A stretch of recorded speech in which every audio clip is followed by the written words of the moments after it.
بسم اللہ الرحمن الرحیم۔ ناظرین، آج 5 مئی جمعرات کا دن، سال 2022، نئی صبح، خوبصورت صبح، نیا دن، نیا پروگرام آپ کی خدمت میں۔ آپ کا اپنا میزبان جاوید اقبال حاضر خدمت۔ گڈ مارننگ، صبح بخیر اینڈ السلام علیکم ایوری باڈی۔ کیسے ہیں آپ لوگ؟ ٹھیک ہیں؟ عید کیسی گزر رہی ہے؟ آج عید کا تیسرا دن ہے، خیر سے آج ختم ہو جائے گی عید ہماری۔ اللہ کرے کہ آپ کی زندگی میں ایسی ہزاروں عیدیں آئیں اور لگاتار آتی۔ عید کا مطلب آپ کو پتہ ہے؟ لفظ عید کا مطلب کیا ہے؟ عید لفظ نکلا ہے عود سے۔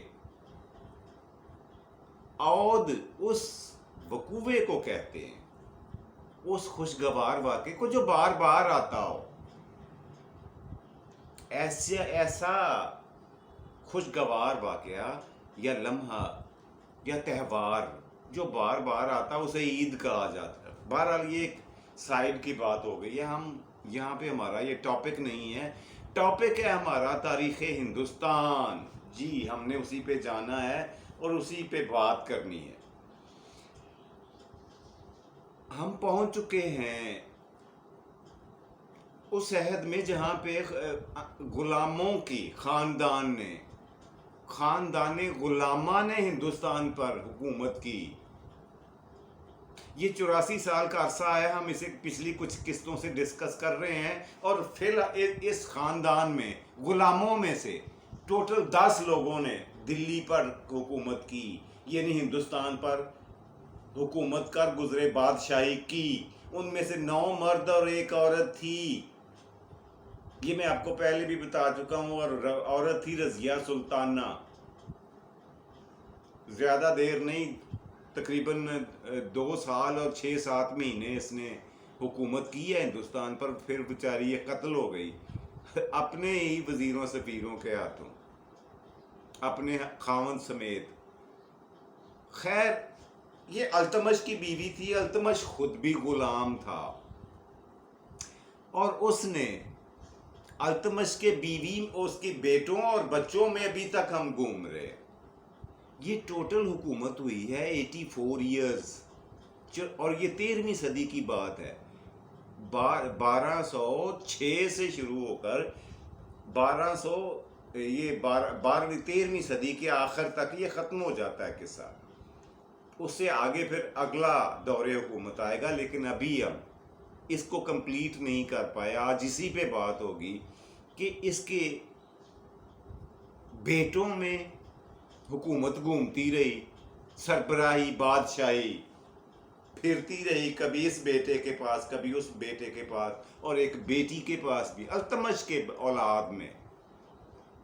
التمش کی بات کر رہا ہوں، جو بادشاہ گزرا ہندوستان کا، اور غلام تھا، اس لیے اسے خاندان غلامہ میں سے کہا جاتا ہے۔ اور اس نے لے کے پالا ہوا تھا، التمش نے خریدا ہوا تھا ایک غلام جس کا نام تھا غیاث الدین بلبن۔ میں نے پچھلی قسطوں میں بھی اس کا ذکر کیا ہے۔ یہ اس لیے کیا ہے اس کا ذکر، اور کرنا پڑا، کہ اس کے بیٹوں نے اس سے مدد طلب کی، اس کو سینئر وزیر بنایا صرف اندرونی سازشوں سے محفوظ رہنے کے لیے، جو اندرونی اس کے خلاف، بادشاہوں کے خلاف، بادشاہ وقت کے خلاف جو اندرونی سازشیں ہو رہی تھیں، یہ کر رہے تھے افغان لوگ، ان سے نمٹنے کے لیے، ان سے نمرد آزما ہونے کے لیے۔ اور دوسری خاص بات یہ کہ جو ان ضعیف لوگوں سے، جو سلطنتیں تخت دلی سے علیحدگی کا اعلان کر چکی تھی اور واپس راجپوت ہندو جو تھے ان پہ قابض ہو چکے تھے، یہ غیاث الدین بلبن ہی تھا جس نے ان کی مدد کی، اس التمش خاندان کی، کہ ان کو واپس لے کے آیا تخت دلی کے تحت، ان مملکتوں کو، ان ملکوں کو، دیسوں کو، ریاستوں کو جنہوں نے بغاوت کا اعلان بغاوت کرتے ہوئے علیحدگی اور آزادی کا اعلان کر دیا، حالانکہ وہ مفتوح علاقے تھے، فتح کیے ہوئے تھے۔ خیر، یہ غیاث الدین بلبن، اس کے بارے میں بھی آج بات ہوگی، میں آپ کو لکھ کے دکھا، یہ 3 نام لکھ لیں نوٹ فرما لیں، ان کی جڑ جو تھی وہ تو تھا التمش، اور مجھے لگ رہا ہے کہ میرا مارکر ٹھس ہو گیا، جواب دے گیا، یہ تو نہیں لکھنے والا، چلو میں چینج کروں گا، اور میں اب تو میرے پاس ٹائم نہیں ہے، آج ایسے ہی کمپلیٹ کرتے ہیں کچھ لکھے بغیر۔ اب مجھے نہیں پتا اس بیچارے کو کیا ہوا ہے، یہ کیسے سوکھ کیسے گیا پڑا پڑا۔ بہرحال جو سب سے بڑا نام ہے وہ التمش کا ہے، اور اس کا سب سے چھوٹا بیٹا جو بادشاہ بنا التمش کا، اس کا نام تھا ناصر الدین۔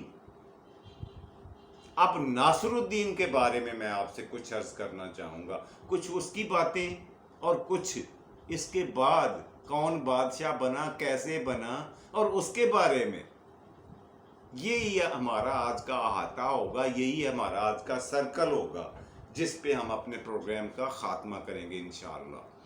جی، التمش کا سب سے چھوٹا بیٹا ناصر الدین جب ملک ہند کا، ہندوستان کا، قدیم ہندوستان کا بادشاہ بن گیا، تخت دلی پر براجمان ہوا، ہو تو گیا، اس نے بہادری سے آس پڑوس کے سارے لوگوں پہ، شورشوں پہ قابو تو پا لیا، سازشوں پہ، لیکن یہ جو کتابوں میں نے پڑھا ہے نا اس کے بارے میں، ناصر الدین کے بارے میں، یہ اس کے اندر کوئی عارف چھپا ہوا تھا، کوئی صوفی چھپا ہوا تھا۔ معرفت اور عرفان دو ایسی چیزیں تھیں جو اس کو، جو میں نے نوٹ کیا ہے کتابوں سے، جو پیدائشی طور پر اس کے اندر موجود تھیں ناصر الدین کے اندر۔ التمش کی پوری اولاد میں سے یہ سب سے چھوٹا تھا اور واحد آدمی تھا جس کے اندر یہ چیزیں تھیں، علم و ادب سے بڑا لگاؤ رکھنے والا۔ اور اس نے کیا کیا، اور یہ نہایت ایماندار اور دیانتدار صوفی منش آدمی تھا۔ اس کے بہت سارے ثبوت یہ ہیں کہ اس نے کبھی بھی اپنے گھر میں کوئی ملازم یا ملازمہ نہیں رکھی، ساری زندگی ایک سے زیادہ شادیاں نہیں کی، نہیں تو بادشاہ صاحبان جو گزرے ہیں خیر سے کئی شادیاں، کئی بیویاں، اور اس کے علاوہ کئی لونڈیاں رکھا کرتے تھے، یہ رواج بھی تھا لونڈیوں کا۔ یہ واحد بادشاہ گزرا جس نے اپنے گھر میں کوئی ملازمہ، کوئی دوسری بیوی، کوئی لونڈی تک نہیں رکھی، حالانکہ بادشاہ وقت تھا، رکھ سکتا تھا، بیویاں بھی اور کر سکتا تھا، لیکن نہیں کی، یہاں تک کہ قومی خزانے سے تنخواہ لینے کی بجائے اپنی کمائی کا ذریعہ خود بنایا اس نے، جس پر اپنا گھر اور کچن چلانا تھا۔ وہ کیا تھا؟ کتابت، قرآن شریف کی کتابت کرتا گھر میں بیٹھ کے، اور دوسری دینی کتابوں کی کتابت کر کے مارکیٹ میں کسی کو بھجوا کر فروخت کرتا، وہاں سے جو رائلٹی ملتی، جو آمدنی ہوتی، اس سے اپنے گھر کا خرچہ چلاتا۔ اس کے علاوہ اس نے بہت ساری کتابیں اپنی لکھی جو شعر و شاعری پر بھی مبنی تھی اور نثر میں بھی تھی۔ بہت ساری کتابیں اس نے خود لکھی، اور کبھی بھی اس نے دربار میں بیٹھ کر، شاہی دربار میں بیٹھ کر اپنی علم کا، اپنی معرفت کا، اپنے تصوف کا روب نہیں جھاڑا کسی پر۔ اور اس کی بہت بڑی مثال جو کتابوں میں لکھی ہوئی ہے وہ یہ ہے کہ دور دراز سے چل کر کوئی تعلیم یافتہ آدمی اس کے دربار میں حاضر ہوا اور کہنے لگا، سرکار آپ کی فلاں کتاب میں یہ 13 غلطیاں ہیں، تلفظ کی غلطیاں ہیں، یا پھر آپ نے مثالیں غلط کوٹ کی ہوئی ہیں۔ آپ بادشاہ وقت تھا، کچھ بھی کر سکتا تھا، اسے ناراض بھی ہو سکتا تھا، ایسا نہیں کیا، اسے خوش آمدید کہا اس پڑھے لکھے آدمی کو، اور خوشی کا اظہار کیا کہ آپ میری غلطیاں سدھارنے آئے ہو، موسٹ ویلکم۔ اپنی کتاب پکڑی جو اس نے بتائی، ٹیبل پر سے اٹھائی، اور اس کے سامنے لیڈ پینسل کے ساتھ جہاں جہاں اس نے کریکشن کروانی تھی وہ کر دی، جو کچھ اس نے بتایا اسے بحث تمہیز کری نہیں، اور کریکشن کر دیا اپنی کتاب میں کہ اگلے ایڈیشن میں یہ غلطیاں نہیں ہوں گی۔ اچھا جب وہ بندہ سارا کچھ بتا کے چلا گیا دربار سے، واقعہ بڑا لمبا ہے لیکن میں نے مختصر کرنا ہے، اختصار ہی میری مجبوری ہے، اور جب وہ واپس چلا گیا دربار سے تو اس نے ریزر لے کر وہ ساری لائنیں ختم کر دیں۔ ناصر الدین نے علم و ادب کا گہوارہ اتنا تھا، عالم فاضل اتنا تھا کہ بادشاہ وزیر نے پوچھا سرکار آپ نے اس کے سامنے تو ساری غلطیوں کی تصحیح درستگی کی ہے اور اب اس کے جاتے ہی آپ نے اسے مٹانا شروع کر دیا، گویا یہ غلطیاں نہیں تھیں۔ تو بولا ناصر الدین، اس نے کہا بھائی بات یہ ہے کہ جو کچھ اس نے بتایا وہ انتہائی نامعقول باتیں کر رہا تھا، وہ غلطیاں ہیں ہی نہیں میری کتاب میں، کیونکہ یہ چیزیں لکھنے سے پہلے میں نے کافی ریسرچ کر رکھی تھی، بہت ساری کتابوں کو کنسلٹ کرنے کے بعد میں نے یہ چیزیں لکھی ہیں، یہ غلط نہیں تھیں، لیکن اس کے سامنے اس کو دھتکار دینا یا اسے جھٹک دینا یہ پڑھے لکھے لوگوں کا شیوا نہیں ہے۔ وہ اتنی دور سے، اتنے پیار سے، اتنے محبت سے میری غلطیاں نکالنے آیا تھا، تو میں نے اس کا دل رکھنے کے لیے، اس کو خوش کرنے کے لیے ایک ایک غلطی جو اس نے بتائی کتاب میں انڈر لائن کر دی اور اس کو اس کی درستگی کر دی۔ اب یہ مجھے پتا ہے کہ میں نے کون سی کتاب میں سے کیا چیز لے کے لکھی ہوئی ہے، وہ غلط نہیں تھا، لیکن اس کی دل آزاری کرنا، اس کا دل توڑنا، اس بندے کا جو اتنی دور سے اتنی محنت کوشش اور کاوش کر کے میرے تک پہنچا ہے، اس کو جھاڑ دینا یا ڈانٹ ڈپٹ کر دینا یہ بادشاہ کو زیب نہیں دیتا ہے۔ یہ تھا اس کا بہت ہی یہ تھا اس کی علم دوستی اور بندہ پروری کا ایک بہت بڑا منہ بولتا ہوا ثبوت اور ایک بہت مشہور و معروف واقعہ۔ اب اس کے گھریلو حالات میں نے آپ کو بتائے کہ اس کے گھر کا کھانا جو ہے وہ اس کی ملکہ یعنی بیوی پکاتی ناصر الدین کی، اور خود بھی کھاتی اور دوسرے افراد کو بھی کھانا کھلاتی۔ یہ تھا اس کا رہن سہن، گھریلو اور درباری دونوں۔ بادشاہ ہوتے ہوئے اس نے خط و کتابت پر اور علم و معرفت پر اعتقاد کرتے ہوئے، بھروسہ کرتے ہوئے، کام کرتے ہوئے اپنی روزی روٹی کا ذریعہ بھی اسی کو بنایا۔ اب جب یہ وفات پاتا ہے ناصر الدین تو یہ عجیب بات ہے، میں پڑھ کر بھی حیران ہوا ہوں دیکھ کر، پھر میں نے دوسری کتابوں سے کنفرمیشن کی کہ پھر ان کے خاندان میں سے کوئی نہیں بیٹھا، وہی جو وزیر خاص بنایا ہوا تھا غیاث الدین بلبن، وہ جناب علی وہ بادشاہ بن گیا جو التمش کی اولاد میں سے نہیں تھا لیکن تھا غلام ہی، غلام اس لحاظ سے کہ التمش نے اسے خریدا ہوا تھا بازار میں سے، منڈی میں سے، اور اس کو خود پڑھایا لکھایا اور اس کے ساتھ اپنی بیٹی کا نکاح کر دیا۔ اب یہ بہت سارے عہدوں پہ رہا، شاہی عہدوں پر، التمش کی حکومت میں اور اس کی اولاد کی حکومت میں، اور اچھا خاصا سپریم کمانڈر بن گیا فوج کا۔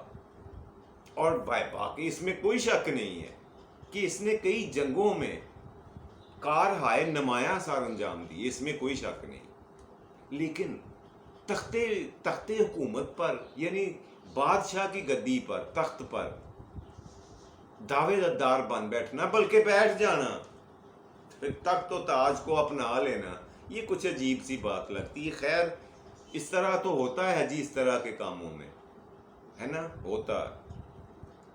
اب اس کے بارے میں تھوڑا سا مختصر سا بتاؤں غیاث الدین بلبن کے بارے میں، کہ یہ بھی بکا تھا اور اس کو خریدا التمش نے، اور اس کے ساتھ جس منڈی میں یہ بکنے آیا تھا وہاں پہ 40 بچے تھے اکٹھے۔ نوٹ فرمائیں، باقی واقعہ بڑا انٹرسٹنگ ہے، میں آپ کو مختصر کر کے سنانے جا رہا ہوں۔ 40 بچے اکٹھے تھے اور 40 کے 40 اکٹھے بکنے کے لیے آئے منڈی میں، اور انہوں نے بیٹھ کر ایک جگہ پہ سب نے عہد و پیما کیا، قرآن کریم پر ہاتھ رکھ کر قسم کھائی کہ ساری زندگی ایک دوسرے کا ادب و احترام کریں گے اور یاری اور مددگاری کریں گے، جب تک زندہ ہیں ایک دوسرے کی یاری میں رہیں گے، حلقہ احباب میں رہیں گے، رابطے میں رہیں گے، اور جب بھی جہاں جس کو بھی ضرورت پڑی اس کی امداد کریں گے۔ اچھا، اب یہ 40 کے 40 جب یہ غیاث الدین ہندوستان کا بادشاہ بنا تو اس نے پتہ کروایا یہ 40 باقی جو 39 لوگ تھے غلام، وہ بھی مختلف علاقوں میں، مختلف ملکوں میں، وہ بھی اچھی اچھی عہدوں پر فائز تھے، نامی گرامی لوگ بن چکے تھے۔ all the 39 slaves، سارے کے سارے 39 غلام، یہ 40واں تھا غیاث الدین بلبن۔ اب وہ معاہدہ، وہ وعدہ اس کو یاد تھا۔ جب یہ بادشاہ بنا تو اس نے بڑا عجیب و غریب ایک حرکت کی۔ اب وہی نا، یہ کتابیں تاریخ کی بھری پڑی ہیں، پھر جب بادشاہوں کے بارے میں دیکھتے ہیں چاہے وہ کسی بھی مذہب میں ہو، جیسے استاد محترم اورنگزیب عالمگیر کے بارے میں کہا کرتے ہیں کہ وہ نہایت صوفی اور معرفت سے تعلق رکھنے والا بادشاہ مغلوں میں سے گزرا ہے، اور اس کے بارے میں ایک مشہور سا فقرہ بولا کرتے ہیں کہ اورنگزیب عالمگیر نے نماز بھی کوئی نہیں چھوڑی ساری عمر، اور اپنا بھائی بھی کوئی نہیں چھوڑا۔ یہ وہ تاریخی فقرہ ہے جو اکثر اوقات استاد محترم کا فقرہ کوٹ کیا جاتا ہے مغل بادشاہ کے بارے میں۔ ان کے مسلمان ہونے پہ تو شک کوئی نہیں تھا، بہرحال یہ بادشاہوں کی تاریخ چلتی آئی ہے۔ اس نے غیاث الدین بلبن نے یہ کیا کہ اپنے 39 ان دوستوں کی فہرست بنوائی اور ان کے ایڈریسز نوٹ کیے، اور پتہ کروایا کہ اس وقت کس حالت میں ہیں۔ جب اسے یہ پتہ چلا کہ سارے کے سارے اچھے عہدوں پہ ہیں اور خوشگوار زندگی گزار رہے ہیں، خوشحال لوگ ہیں، تو اس نے ایک مشن اپنایا۔ اس کے دل میں دماغ میں ایک خیال آیا، کیا کہ ایسا نہ ہو کہ میری وفات کے بعد میری اولاد کی بجائے ان 39 لوگوں میں سے کوئی آ کر ہندوستان کے تخت پر حکومت کی قبضہ کر لے، کیونکہ قریبی ہیں میرے۔ اس نے 39 کے 39 بندوں کو قتل کروا دیا، اپنے ہی دوستوں کو جن سے عہد و پیمان کیے ہوئے تھے، جن سے تعزیست ایفائے عہد کیا ہوا تھا، وفا کرنے کا عہد و پیما کیا ہوا تھا، تا عمر ان کو سب کی گردنیں اڑوا دیں اس خدشے کے تحت کہ ہو سکتا ہے میری اولاد کے لیے یہ روڑے اٹکائیں، اور میری اولاد کو بادشاہت کی میری کرسی پر بیٹھنے کی بجائے، تخت ہندوستان پر بیٹھنے کی بجائے ان میں سے کوئی دعوے دار نہ بن جائے، کوئی بیٹھ ہی نہ جائے کہ ان کو ختم کرو پہلے۔ اور 39 بندوں کو، اپنے احباب کو، اپنے قریبی دوستوں کو، بیسٹ فرینڈز کو قتل کروا دیے۔ یہ تھی جی جناب، یہیں پہ میں روکتا ہوں آج کے پہلا سیگمنٹ، آج کی پروگرام کا تاریخ ہندوستان کا سیگمنٹ پہلا یہیں پہ کلوز کرتے ہیں، کل یہیں سے آگے چلیں گے انشاءاللہ العزیز۔ اچھا، تو اگلا جو ہمارا سیگمنٹ ہوتا ہے نا جی، وہ تو ہوتا ہے آج کا لفظ، اور آج کا لفظ آپ کو میں اب لکھ کے کیسے بتاؤں، میرے پاس مارکر جواب دے گیا، نیا لانا پڑے گا، کل انشاءاللہ وہ ٹھیک ہو جائے گا، لیکن زبانی نوٹ فرما لیں۔ میں آپ کو 2 الفاظ بتاتا ہوں۔ ایک تو یہ بتائیں کہ جو بادام ہوتے ہیں ان کو انگریزی میں کیا بولا جاتا ہے؟ ان کے لیے ایک لفظ لکھا جاتا ہے انگریزی میں بادام کے لیے ALMONDS، باداموں کے لیے۔ ہم اسے پڑھتے ہیں آلمنڈز یا ایلمنڈز۔ یہ غلط ہے، اس کی تصحیح اور درستگی فرما لیں۔ جب اسے پڑھنا ہو اس لفظ کو، لکھنے میں ایل آتا ہے، ALMOND لکھنے میں ایل آئے گا، لیکن جب ہم پڑھتے ہیں، جب بولتے ہیں تو ایل کو غائب کر دیا کریں۔ آمنز صحیح لفظ ہے، آمنز. ایل جو ہے مکمل طور پر غائب. ایک لفظ یہ ہے، اور اس سے کسی طرح کا ایک لفظ ملتا جلتا وہ بھی بتا دیتا ہوں. وہ ہے جو بدھ ہے ہمارے پاس، ہفتے کے 7 دنوں میں ایک دن بدھ کا ہوتا ہے. اسے ہم انگریزی میں لکھتے ہیں WEDNESDAY. کیا؟ ویڈنسڈے. اور میرے شاگردوں میں اکثر و بیشتر میں نے دیکھا ہے کہ وہ ویڈنسڈے ہی بولتے ہیں. لکھنے میں ٹھیک ہے، لیکن یار آپ نوٹ فرما لیں، اپنے بچوں کو بھی بتائیں کہ جب ہم اسے بولتے ہیں نا، یہاں سے ڈی غائب کر دیا کریں، اور اس کو پڑھنے میں بولنے میں کہا کریں وینسڈے. ویڈنسڈے نہیں ہے، وینسڈے.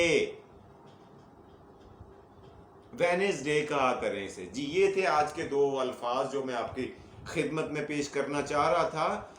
پروگرام کا تیسرا اور آخری سیگمنٹ، آج کی بات، مزے کی بات.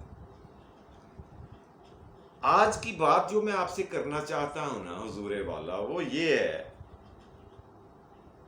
کہ کوئی بھی ہم میں سے شخص، میں ہوں، آپ ہوں، یا کوئی بھی ہو، دوسرا تیسرا چوتھا،